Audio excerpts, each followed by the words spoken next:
You're listening to Al Pastor, the show that helps you love God, love your neighbor, and eat more tacos. I'm your host, Pastor Brian. Welcome to the show. Hey, friends, I want to welcome you to today's podcast. We're in Acts chapter 12. I have Noah in studio with me today. How you doing, Noah? I'm doing good. Good. So I'm excited for today's episode. But before we get into it, I've been thinking about changing my intro. What do you think? Should I keep it? You could change it. What? But what should I change it to? That's the question then. I don't know. You'd have to do what you did when you first did the podcast and just go through different samples, and you could do a poll or something. Is it because you don't like my intro, or is it just getting old now? Both. Can I still do I still have to do like a Nacho Libre. This was the closest thing to like a Nacho Libre. Maybe I get some cucarachas in the background or something. Totally. Okay. And I should hire a voice actor to do the intro for me, right? Like maybe not a British guy, maybe a Spaniard or something, or somebody from way down south. As long as you can't hear them laughing towards the end of the intro, that works. Wow, whatever. All right, so we are in Acts chapter 12. I want to kind of set this up a little bit, Noah, because I'm going to take a different approach today. I'm going to focus more not only on you, but those that are listening at home, to try to prompt them to do a little bit deeper study on their own and use some of the things that are available to them. And so my first question to you is, how's your reading going? I'm good. I've read and studied. Okay, so you've read, you've studied. So have you studied the discipleship guide some? A little bit of the main commentary, and then mostly the life application. Okay, so let's frame that up. What we mean by the discipleship guide is Stanley Horton, right? Yeah. So you've read some of that or all of that, or how you doing on it? I read some of the Horton. Okay. Yeah. And then you're also supplementing with life application, is that right? Yeah. Okay, that is a great resource. So for those of you at home, because you all have access to Logos Bible software, it's really easy to add that resource right into your library. I mean, some of the things that we have available to us at our fingertips are absolutely amazing. So again, I'm going to approach this, Noah, as kind of probing you, maybe guiding you and pushing you into some other directions. I've been studying this out. Just had a beautiful, not only yesterday, but even today, beautiful morning, studying out not only some of Horton and life application, but some other scholars as well. Here's the first thing that I want to give you that you might not personally pick up on this. I want to bring to your remembrance what have we been studying the past few chapters? What has it all been about? We've been about the scattering and the preaching, Peter going to Caesarea. Yeah. So where else? So we have Caesarea. Where else did we? Joppa. Okay, Joppa. Where's another location that we left off at? Jerusalem. Jerusalem. If we keep going further north, there's another place I'm looking for. A place called Antioch. Oh, Antioch. Yeah, Antioch. So yeah, we've been reading about God's expansion of the church. Now, as we come into chapter 12, this might not be abundantly clear, but there's a reason that Luke is setting this up. We've been focusing, yes, on the expansion of the church, but also primarily on the ministry of two people. Who are those two people? Peter and wait, what was the question? Who are the two people we've been focusing on? Peter, and then who would the other person be? It would be Saul, the Apostle Paul, right? Yeah. These are the two big hitters, the two big players that are going to be within the New Testament. Obviously, the Apostle Paul, as we've been reading, is Saul at this point. Yeah. He is going to be the major player. So here in chapter 12, what we have is kind of a curtain call to Peter. We're not going to hear about Peter anymore. One other time, it's going to be in Acts chapter 15. Other than that, in Acts, we're not going to hear of Peter. Paul is going to take center stage with his ministry into the Gentile world. And so this is really important as we see the baton, like proverbially speaking, being passed. So this is one of the things. This is kind of a bridge to that. All right, go ahead and read chapter 12, verse 1. Now about that time, Herod the king stretched out his hand to harass some from the church. Okay, so right now we have an identification of somebody that probably should raise some alarm bells, right? Who is it? The grandson of Herod the Great. Okay, but what's his name here? Herod the king. Herod the king. Now, when I say this should raise alarm bells, the last Herod was his grandfather, and that was Herod the Great, as you pointed out. Now, here's my question to you, and it doesn't mean that you have to be able to answer this or not. What do you know about Herod? Do you know anything about this Herod? Do you know anything about his grandfather? What do you know? The little that I do know is they would just like kill people. I mean, that would be obvious, I guess. Yeah, yeah. But other than that, I don't really know that much. Okay. Now, this is why I'm kind of probing. I'm not telling you, Noah, that you've got to do this, but what I'm trying to do is pull out of you some areas of interest. I want to tell you that, at least to me, in my opinion, the story of what we call the Herodian dynasty is absolutely fascinating. Now, his grandfather was called Herod the Great. His grandfather killed his father when he was just 4 or 5 years old. What do you think about that? I'm picturing a toddler killing an adult. No. His grandfather killed his father. So when this Herod, this is known as Herod Agrippa, okay, when he was 4 or 5 years old, his dad was killed by his grandpa. Why would his grandfather do? Did he want to take control longer? That is a very good question. His grandfather was a very deranged, crazy man. So this is why I want to probe you, because this is an area that is fascinating. I'm going to give you just a few details. This Herod that we're reading about, when he was 4 or 5 years old, his father was killed by his grandfather. He was sent away to be raised in Rome. He was raised next to, like, went to school with, was friends with, tutored, had the same instructors and teachers with the emperors themselves.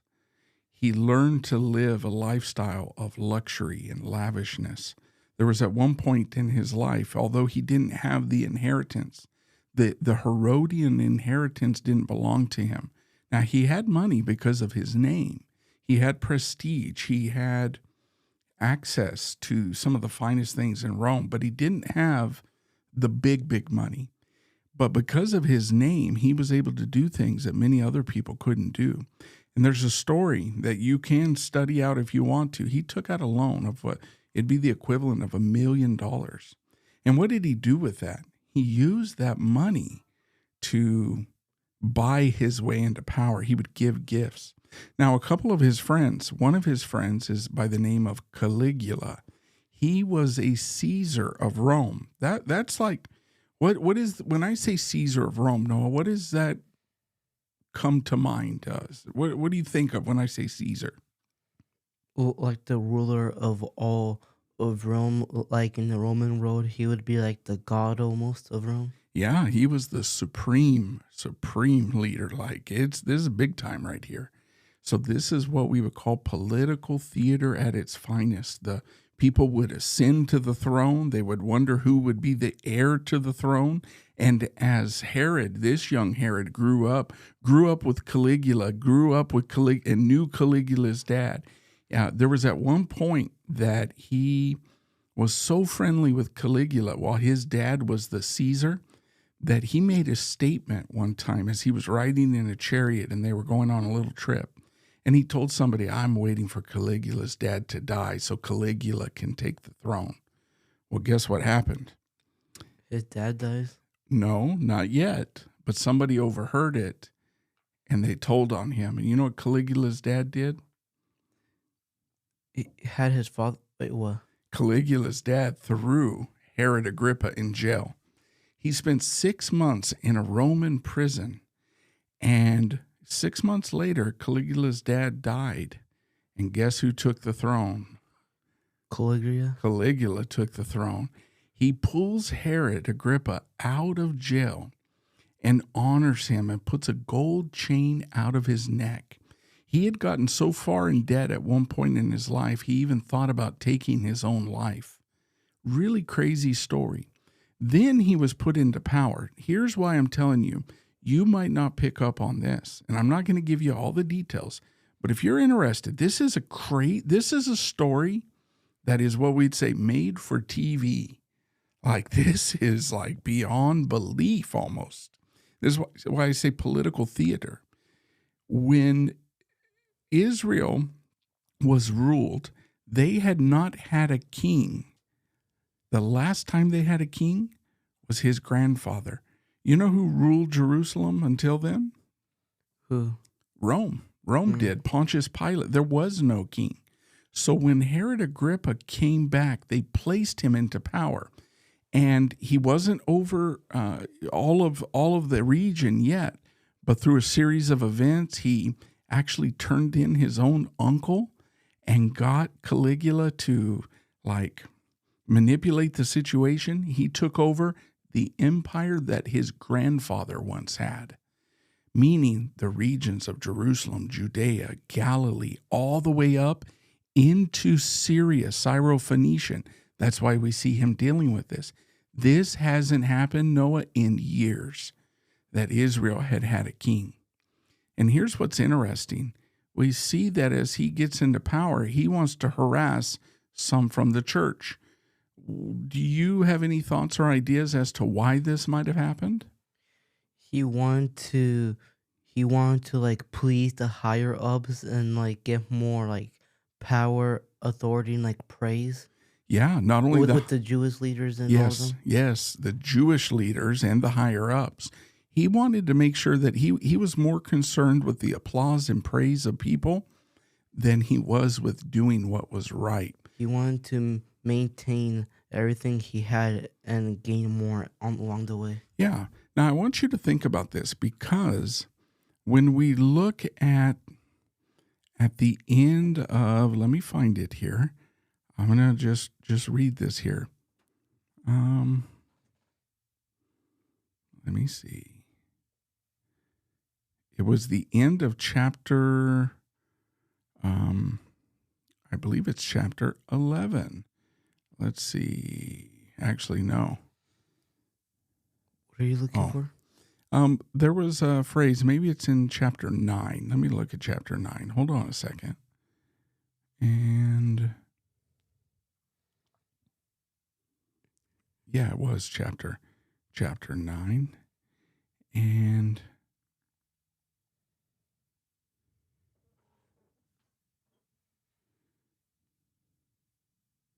hold on, I'm looking for it.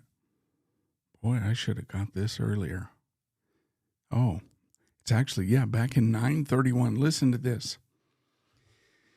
This says that then all the churches around Judea, Galilee, and Samaria had peace and were edified, and walking in the fear of the Lord and the comfort of the Holy Spirit, they were multiplied. Now, this was after, remember they had what we call a really tough time with the Apostle Paul when he was persecuting them. Remember when they were scattered? Yeah. And then Paul is up on the road to Damascus, gets converted. And here is the statement. Notice what it says, they had peace and they were edified. So there had been a period of time when things calmed down. No persecution. Now that doesn't mean they hadn't had any confrontation with the Jews. However, something shifts right here as we get into this chapter, in chapter number 12. So what do you think? This is my question to you, and there's no right or wrong answer here. No, if you don't know, you don't know. In chapter 12, verse 1, it says he stretched out his hand to harass them. What would be the reason that he would harass them? Because he wanted to make sure that with the Jewish leaders, he was like pleasing them. You're exactly right. Now let's probe even deeper. Why would the Jewish leaders be telling Herod, hey, we need you to take care of this problem? Because with the Jewish leaders, they could go to the higher ups and tell them what Herod was doing to like get him on their bad side. Yeah, that's a really, really good hunch, is what I'm going to call it. Here's most likely, okay, what happened. Now, you remember that news of what had happened in Antioch made its way to Jerusalem, right? Yeah. And what was that news? That they were called Christians That they were called Christians, but what was the big deal about Antioch? What? That Gentiles. Oh, the Gentiles were being saved. Yes. So not only did this news reach Jerusalem to the apostles, it started to spread within the Jewish community. And guess what? This is unacceptable. This is like now Christianity. I'm going to use the word Christianity. The apostles and those that were scattered, they've been preaching the word to who? The Jews only, right? To the Hellenists. Like Paul came in. Remember when Paul had to be smuggled out of Jerusalem? Yeah. Why? Because he went to the synagogue of the freedmen. He went to the Hellenists, most likely. It doesn't say the synagogue of the freedmen, but most likely he went to them and started preaching. That was bad enough, but now all of a sudden you've got Gentiles that are getting saved, and now think about this: they haven't had a king in years. Now they have a king. There is documented phenomenon. And again, I'm giving you way too much information here, but I want to encourage you, if you're interested in this, study it out. What we call the cultural background, the political background, well, part of us getting into the text, Noah, is saying, what would life have been like? Now, you're still at a young age. You're 14, and I'm relevant, in relevant terms. You think I'm old, but there's some people that remember different areas of like presidents, eras of presidents. Like you don't remember, like let's say you grew up under, let's say Obama, the Obama years. There wasn't anything that was like, majorly heavy. But then there's people that are going to reflect back years down the road and they'll say, I remember living in the Biden years. I remember how wacky and goofy things were and how everybody was using pronouns and, all that kind of silly stuff. Yeah. And then there'll be people down the road that'll say, like, maybe one day if the Lord doesn't come back, Noah, you'll tell your grandkids, well, I lived when Trump was president. And let me tell you about when Trump was president, right? America was great again. Yeah, he made America great again, all that kind of stuff. Now, ultimately, none of this stuff really matters, but it does contribute to a cultural upbringing and a cultural psyche in the people. Here, with this king, the people actually loved this king. There was what we would call a nationalistic fervor that had begun to rise within the Jews. They began to become proud once again that they were Israelites, that they were Jews. They begin to become more bolder. They begin to posture themselves more politically. It's the best way I can describe it to you, Noah, is when Biden was president, the Republicans were under their thumb. Like they didn't have control of anything. The Republicans would do everything they could. But now that Trump's in, the Republicans are ruling, right? They've got what we call the House and the Senate, and now the positions have reversed. So this is what happens within cultures and societies. Here, this is a big deal. They have a king. They're not ruled by Rome, even though they are by default, right? Because this king is just a Roman puppet, honestly. But he has power. He has wealth. He has influence. And he wants to please the people. So he hears that Gentiles are getting saved. And guess what? The majority of his people are not pleased. And so he stretches out his hand to harass those from the church.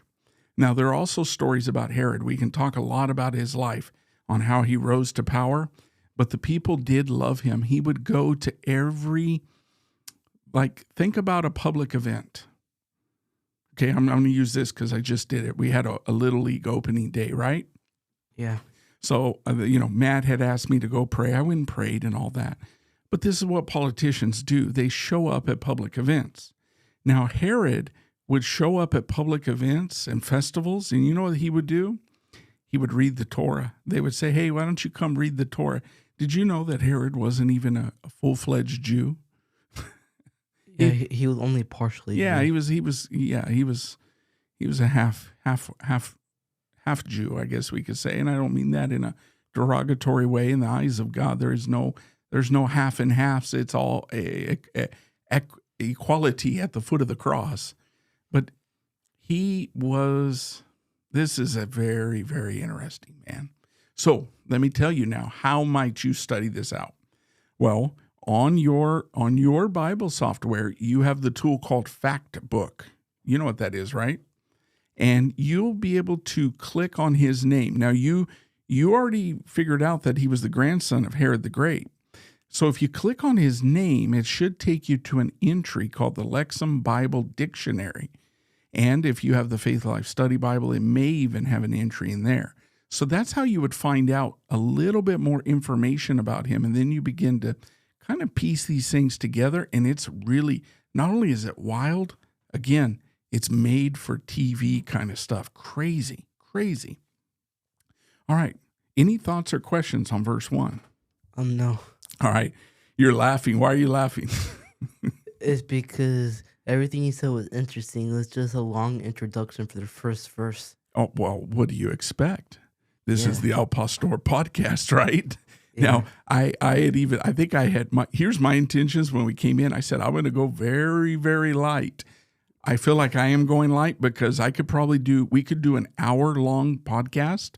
No joke. Well, I know you believe me. We could go an hour deep into the paint on Herod, the Herodian dynasty, the psychology, the politics, the culture that was going around. Fascinating. And what all this is doing is showing us there's some points to this, okay? But anyways, let's go into verse 2. We'll lighten the load a little bit, okay? Maybe. Verse 2. Go ahead and read it. Then he killed James, the brother of John, with the sword. Now, do you know what that means with the sword? Did you read anything about that? I don't remember if it said anything in the commentary, but if it says the sword, does that mean it's like a significant sword or something? Here's what it means. At least you picked up on a clue. It is significant that he killed John with a sword. This most likely means that he was beheaded, so they chopped his head off. That's what it means. Now, here's the question. Why didn't they crucify him? I don't know. And if they didn't crucify him, does it mean anything that he was killed by the sword? And the answer is probably and yes. Here's what it is. We know from history that only if the death penalty was pronounced over you, only Roman citizens were allowed to be killed by the sword, to be beheaded. Everybody else, crucifixion. Now, we know that James, the brother of John, is not a Roman citizen. So why do you think he wasn't crucified? Do you have any thoughts? I don't. Well, here's the premise. King Herod, now to be beheaded, because that was reserved only for Roman citizens, it was actually a privilege. It was a more suitable way to die versus being crucified, public humiliation. So it's believed that King Herod wanted to be perceived as being a merciful king. I'm a good king. I'm merciful. And even though this Jewish person deserves crucifixion, I'm going to be a nice guy and just behead him. Do you see the twisted nature of this? Yeah. And do you see his desire to want to appeal to his public perception and persona. Yeah. And this fits into everything, wanting to please the Jews. All right, verse 3, go ahead and read that. And because he saw that it pleased the Jews, he proceeded further to seize Peter also. Now it was during the days of unleavened bread. Ah, okay. Now, go ahead and read verse number 4. So when he had arrested him, he put him in prison and delivered him to 4 squads of soldiers to keep him, intending to bring him before the people after Passover. Wow, okay. Now, Luke's not giving us details, but we know. Now, in this particular instance, when it says he killed James, it doesn't mean that he just said, hey, go out and kill him. No, they had to go arrest him. They put him in prison. They had to bring him before the king. He had to have his accusations read to him. He had to have an opportunity to defend himself, right? And there was a process that was involved. Yeah. Now, it appears as if like you could just say, oh, they went out and chopped his head off. No, that's not how it worked. Now, I want you to think that Luke is setting up 2 pictures that I'm not going to be able to give you an answer to. Both James and Peter had been imprisoned. Now Peter is imprisoned. He's about to face the same thing. There is the fate of Peter would have been no different than James. He would have been brought before. He was arrested. He had guards. He was put in chains. He was going to be brought in front of Herod the king. He would be asked to defend himself, and then judgment would be pronounced. So here's the question. Why did God allow Peter to live and James died? And do you think the church was praying once they heard about James getting locked up? Do you think they prayed for him too? I think so, yeah. Yeah. And why wouldn't their prayers be answered for James, but they were for Peter? I don't know. I think the commentary didn't have it. I don't think it had an answer either. I may be wrong though. It doesn't. It doesn't. Well, you know what? The life application has a little bit on there, but this is one of the questions of life, and this is why I'm pointing this out. I'm not setting up these questions for you, Noah, because I have a good answer. Nothing I say will satisfy this. This is the age-old question. Why, like for instance, why did God bless me and not bless these others? Or why did God spare this person's life, but this person like died so randomly? Like, for instance, we just heard of a huge I don't know if you heard of it, but there was a major earthquake in Thailand. Thousands of people have died, right? Like, the age-old question. Let's say somebody dies tragically in an accident. Why didn't God spare their life? Was God judging? Is God judging James, the brother of John? Is Peter more favorable? The answer to this is no, to all of that. The ultimate thing we have to do is place our trust in God and know that He is sovereign. We're not going to have all the answers. And so these questions can always be at the forefront of our minds, and I don't know if we're going to have the answer. Yeah, this one's a hard question. It is a question we will wrestle with for the entirety of our lives. Now, you don't have to face this question in this sense often. Very few people actually do. Now, me as a pastor, I want you to think when people go through hard times or when there are deaths that occur. Sometimes I'll get called, and maybe it's for counsel, or maybe somebody has tragically passed away, and inevitably the question always comes up of why. Why them and not someone else? Exactly. And then you also get the question of if you think they're in heaven. oh, of course. And these things we can't answer, right? Yeah. We really can't. Like, yeah. Like, do you think they're saved? Do you think they're unsaved? Or I don't know. And here's the other thing. The Bible doesn't shy away from this tension. The Bible is really an incredible and unique collection of books that God has authored.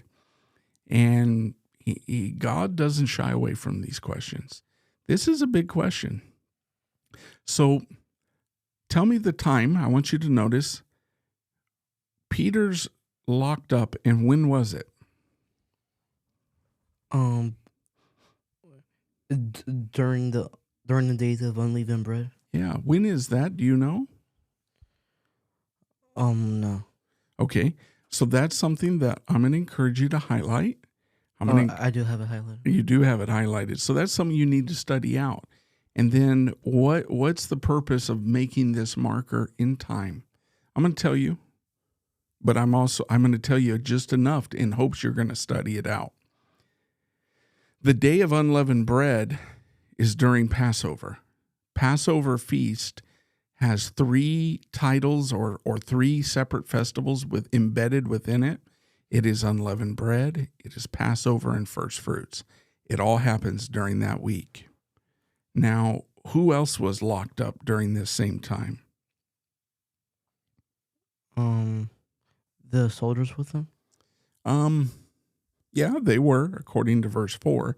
But I'm talking about biblically, historically speaking. Was somebody else arrested during the time of Passover? Give me the answer. I'm going to give you a hint. Give me the answer that every kid in children's church always gives when you ask them a question. I don't know. They always say Jesus, right? Like if you ask a question, they'll be like Jesus, right? Jesus. There is a parallel to what's going on with Peter and Jesus right now. Peter, like Jesus, was locked up at this same time, imprisoned, put in chains, thrown into a prison. Interesting. Now, verse 4, he had arrested him, he put him in prison, delivered him to 4 squads of soldiers. Do you know anything about that? Didn't it say there would be soldiers guarding for like 1/4 of the day? Mm-hmm. Yeah, so if you had 4 shifts a day, if you divided 24 hours by 4, what would that be? How many hours? 24 divided by 4? Mm-hmm. 6. Exactly. So 6-hour shifts with a squad of soldiers. And what's the intention here? To make sure he doesn't escape like the last time. And then at the end of the verse, he intended to do what? Bring him before the people after Passover. After or? After Passover. Is that what it says? Oh, before the people after Passover. Yeah, before the people after Passover. Same thing that they were going to see with Jesus. They were trying to do it. You know, he died so quick, but yeah. Now, I think we're going to finish with these 4 verses, okay? Because our original plan was to maybe do the whole chapter. I know. Tell them at home what I told you when we sat down to do this, before we were going to do this podcast. He had said that with this chapter, it would be like pretty it would be to the point where we could do it and just knock it out one podcast and get ahead. That was my desire. And then I had thought we were going to do at least through 19 is what I thought we were going to do. Well, we made it through verse 4. So I want to recap, and I want to give you an assignment, and hopefully those of you that are listening at home. Number 1. So Noah, you do this however you want to do it. You either type it out or put it in your notes, but I'm assigning this to you. Is my hope, I'm not going to make you do this, but my hope is that you'll get interested in what we call the Herodian dynasty, and that you'll put to use the tools in your toolbox that we have equipped you with. When I say we, I'm saying the church, Harvard Assembly of God, because you are equipped with this toolbox, this great tool, that you will use it to the best of your ability and take an interest and study the Herodian dynasty and dive deep into that. And the next thing is I want you to get what I would call a conceptual backdrop to the times and seasons of why, when, and how this was happening. Now, I already gave you the majority of it, but I want you to have this solidified in the foundation of your discipleship journey, When we say the days of unleavened bread, I'm not questioning you, Noah, so that you can answer Bible trivia, right? And so in the future, if you see a phrase like this, the days of unleavened bread, all of a sudden, every synapse is firing in your brain, making these hyperlink connections all throughout the Bible. Like everything starts firing off. You're going, Passover, unleavened bread, Jesus, the significance, the historical background, right? That's what I want. So I want you to make sure you know just a little bit about unleavened bread. And then that's about it. Maybe you might be able to go a little bit deep into these squads of soldiers. I would come back and I would ask you, what type of soldiers are these? Would these have been, like, here's my question. Would these have been Roman soldiers? Would these have been Jewish temple soldiers? What kind of soldiers were these? Because you know what's going to happen later, right? What? Oh, they're going to get persecuted? What happens to the soldiers? They're going to die. They're going to die. Yep. Now, that's what we'll close it off with. Any thoughts? Any questions? No. All right. Well, for those of you who are at home, I know this has been, well, I shouldn't say, I always say it, right? A little bit of a different podcast, but that's okay. I thank you so much for joining us. I encourage you to do the same thing with Noah. And if you don't have access to these resources, reach out. We need to get going here very soon and schedule a day where we actually have a training on Logos where people can better utilize it. Not only in, why are you laughing, Noah? Reminds me of those classes Apple does for people who don't know how to use their iPhone. Yeah, a little bit. But you know what, Logos, it's not complicated, but it can be intimidating for some. And some people who have never had it or are new to it may not Exactly. know. So it's kind of like a basic boot camp introduction, but not only for like a desktop version, but also mobile device as well, like iPads or tablets. I would need help for my iPad, honestly. Yeah, because there's a lot of tips and tricks that you can be able to utilize. So again, thank you so much for tuning in. I encourage you to do the same thing that I encourage Noah to do. And, if I have time, otherwise I'll have to table it, I might go ahead and do a deep dive on the Herodian dynasty because it is fascinating. All right. Thank you.